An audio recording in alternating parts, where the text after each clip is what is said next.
Lack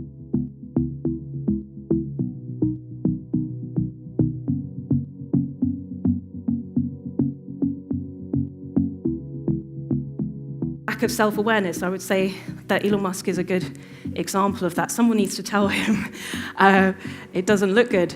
And this is in part due to the lack of diversity in these companies. You know, it goes way beyond gender, race, class, a huge sense of privilege in a lot of these companies. Already you see biases like that emerging. The fact that Twitter is now sort of a misogynistic experience for women. Amnesty International framed it within human rights terms. You have silly things like, you know, the fact that all the chat assistants are women. Some would say normalizing sexist tropes. Well, that is actually except for IBM Watson, because, you know, he's the expert, of course.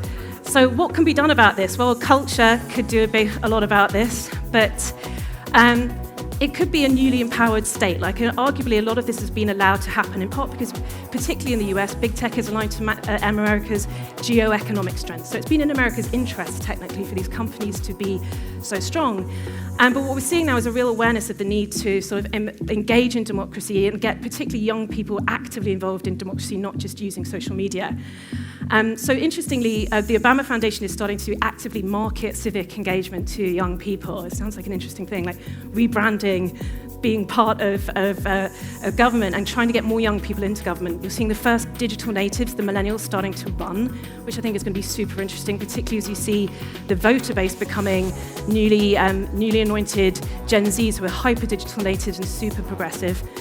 I hesitate to use Apple's symbol as like one of sort of ethical responsibility, although I think that it's really interesting that they're pinning their colours to the mast about data privacy being a human right. It does sit within their business model, just to be clear. But I think it's interesting that when you think about Apple as like a consumer tech thought leader, I think it could actually create demand among consumers en masse for more privacy controls by putting this statement in such strong terms.